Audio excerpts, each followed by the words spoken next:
Hi ಎಲ್ಲರಿಗೂ ನಮಸ್ಕಾರ. Welcome back to Ranji's cooker YouTube channel. ಇವತ್ತಿನ ದಿನ ನಾನು ತುಂಬ ಸಾಫ್ಟಾಗಿ ಮತ್ತು ರುಚಿಯಾಗಿ ರವೆ ಉಂಡೆನ ಯಾವ ರೀತಿ ಮಾಡೋದು ಅಂತ ತೋರಿಸ್ಕೊಡ್ತಾ ಇದ್ದೀನಿ. ಜಸ್ಟ್ 15 ನಿಮಿಷದಿಂದ 20 ನಿಮಿಷದೊಳಗಡೆ ಈ ಉಂಡೆನ ಮಾಡ್ಕೊಬೋದು. ತುಂಬಾ ಸುಲಭ. ಯಾವ ರೀತಿ ಮಾಡೋದು ಅಂತ ತೋರಿಸ್ಕೊಡ್ತೀನಿ. ಅದಕ್ಕಿಂತ ಮುಂಚೆ ನನ್ನ ಚಾನಲ್ನ ಇನ್ನೂ ಯಾರು ಸಬ್ಸ್ಕ್ರೈಬ್ ಮಾಡಿಲ್ವೋ ದಯವಿಟ್ಟು ಸಬ್ಸ್ಕ್ರೈಬ್ ಮಾಡ್ಕೊಳ್ಳಿ. ಈಗ ನಾನಿಲ್ಲಿ ಒಂದು ಬಾಣಲೆಗೆ 1 ಟೇಬಲ್ ಸ್ಪೂನ್ ಆಗೋಷ್ಟು ತುಪ್ಪನ ಹಾಕ್ಕೊತಾ ಇದ್ದೀನಿ. ದ್ರಾಕ್ಷಿ, ಗೋಡಂಬಿ, ಬಾದಾಮಿನ ಚಿಕ್ಕದಾಗಿ ಕಟ್ ಮಾಡಿಬಿಟ್ಟು ತುಪ್ಪದಲ್ಲಿ ಸ್ವಲ್ಪ ಹೊತ್ತು ಫ್ರೈ ಮಾಡ್ಕೊಬೇಕು. ಒಂದು 2-3 ನಿಮಿಷ ಸಣ್ಣ ಉರಿಲಿ ಫ್ರೈ ಮಾಡ್ಕೊಬೇಕು. ಫ್ರೈ ಮಾಡಿಕೊಂಡು ಇದನ್ನು ಸೈಡಿಗೆ ಎತ್ತಿಡ್ಕೊಬೇಕು.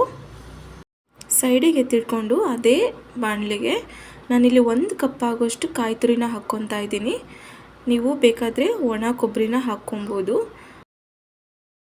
ಕೊಬ್ಬರಿ ತುರಿನ ಒಂದು 2 ನಿಮಿಷ ಲೋ ಫ್ಲೇಮಲ್ಲಿ ಚೆನ್ನಾಗಿ ಕಲರ್ ಬರೋವರೆಗೂ ಹುರ್ಕೊಂಡು ಇದನ್ನು ಸೈಡಿಗೆ ಎತ್ತಿಟ್ಕೊಳ್ಳಿ. ಇವಾಗ ಅದೇ ಬಾಣಲೆಗೆ ನಾನು 3 ಟೇಬಲ್ ಸ್ಪೂನ್ ಆಗೋಷ್ಟು ತುಪ್ಪನ ಹಾಕ್ಕೊತಾ ಇದ್ದೀನಿ.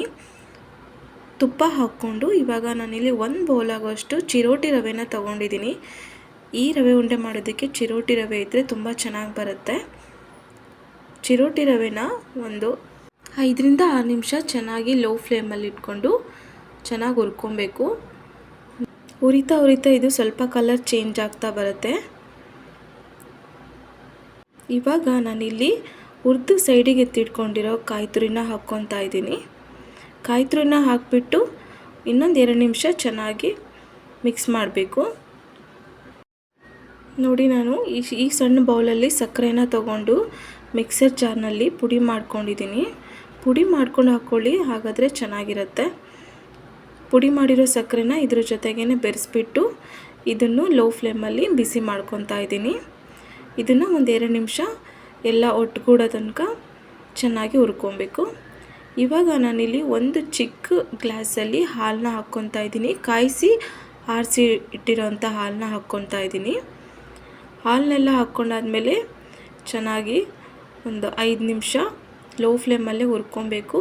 ಇವಾಗ ನೋಡಿ, ಈ ಥರ ತಳ ಬಿಡುತ್ತೆ. ಈ ಥರ ತಳ ಬಿಟ್ಟರೆ ಉಂಡೆ ಮಾಡೋದಕ್ಕೆ ರೆಡಿಯಾಗಿದೆ ಅಂತ. ಇವಾಗ ಅದ್ರ ಜೊತೆಗೆ ನಾನು ಏಲಕ್ಕಿ ಪುಡಿ ಮತ್ತು ತುಪ್ಪದಲ್ಲಿ ಹುರಿದು ಇಟ್ಕೊಂಡಿರೋ ಅಂಥ ಡ್ರೈ ಫ್ರೂಟ್ಸ್ನ ಹಾಕ್ಕೊಂಡು ಇನ್ನೊಂದು ಸಲ ಚೆನ್ನಾಗಿ ಮಿಕ್ಸ್ ಮಾಡ್ಕೊತಾ ಇದ್ದೀನಿ.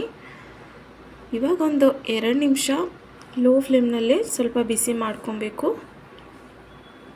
ನೋಡಿ ಯಾವ ಥರ ಬಂದಿದೆ ಅಂತ. ಈ ಥರ ಮುಟ್ಟು ನೋಡಿದ್ರೆ ಉಂಡೆ ಬರುತ್ತೆ. ಇವಾಗ ರೆಡಿಯಾಗಿದೆ ಅಂತ. ಇದು ರೆಡಿಯಾಗಿದ್ದ ತಕ್ಷಣ ಉಂಡೆ ಮಾಡ್ಕೊಳ್ಳೋಕೆ ಹೋಗಬಾರ್ದು. ಒಂದು 5-10 ನಿಮಿಷ ಪ್ಲೇಟ್ನ ಮುಚ್ಚಿಬಿಟ್ಟು ಗ್ಯಾಸ್ನ ಆಫ್ ಮಾಡಿಬಿಟ್ಟು ಸೈಡಿಗೆ ಎತ್ತಿಟ್ಕೊಳ್ಳಿ. ಇವಾಗ 10 ನಿಮಿಷ ಆಗಿದೆ. ಇವಾಗ ಉಂಡೆ ಮಾಡ್ಕೊತಾ ಇದ್ದೀನಿ. ಸ್ವಲ್ಪನೇ ನಿಮಗೆ ಯಾವ ಸೈಜ್ ಬೇಕೋ ಆ ಸೈಜಿಗೆ ತೊಗೊಂಬಿಟ್ಟು ಉಂಡೆ ಮಾಡಿಕೊಂಡು ಒಂದು ಪ್ಲೇಟ್ನಲ್ಲಿ ಎತ್ತಿಟ್ಕೊಳ್ಳಿ. ನಾನು ತೊಗೊಂಡಿರೋ 1 ಬೌಲು ಚಿರೋಟಿ ರವೆಯಲ್ಲಿ ಸುಮಾರು ಒಂದು 20 ಮೇಲೆ ಉಂಡೆ ಆಗಿತ್ತು. ನಿಮಗೇನಾದರೂ ಕ್ವಾಂಟಿಟಿ ಜಾಸ್ತಿ ಬೇಕು ಅಂದರೆ ನೀವು ಜಾಸ್ತಿ ರವೆನ ಹಾಕ್ಕೊಂಡು ಮಾಡ್ಕೊಬೋದು. ಇವಾಗ ಉಂಡೆನೆಲ್ಲ ಕಟ್ಬಿಟ್ಟು ಒಂದೇ ಎತ್ತಿಡಿ. ಒಂದೇ ಆದಮೇಲೆ ತುಂಬ ಚೆನ್ನಾಗಿ ಬಂದಿರುತ್ತೆ. ನೋಡಿ, ತುಂಬಾ ಸುಲಭ. ಒಂದು 15-20 ನಿಮಿಷದಲ್ಲೇ ಆಗಿಬಿಡುತ್ತೆ. ಈ ವಿಡಿಯೋ ನಿಮಗೆ ಇಷ್ಟ ಆದರೆ ದಯವಿಟ್ಟು ಈ ವಿಡಿಯೋಗೆ ಒಂದು ಲೈಕ್ ಮಾಡಿ. ಹಾಗೆ ನಿಮ್ಮ ಫ್ರೆಂಡ್ಸ್ ಆ್ಯಂಡ್ ಫ್ಯಾಮಿಲಿಗೆ ಶೇರ್ ಮಾಡಿ. ಇನ್ನು ನನ್ನ ಚಾನಲ್ನ ಯಾರು ಸಬ್ಸ್ಕ್ರೈಬ್ ಮಾಡಿಲ್ಲ ದಯವಿಟ್ಟು ಸಬ್ಸ್ಕ್ರೈಬ್ ಮಾಡ್ಕೊಳ್ಳಿ. ರಂಜಿಸ್ ಕುಕ್ಕರ್ ಯೂಟ್ಯೂಬ್ ಚಾನಲ್ನ ಫಾಲೋ ಮಾಡೋದನ್ನು ಮರಿಬೇಡಿ.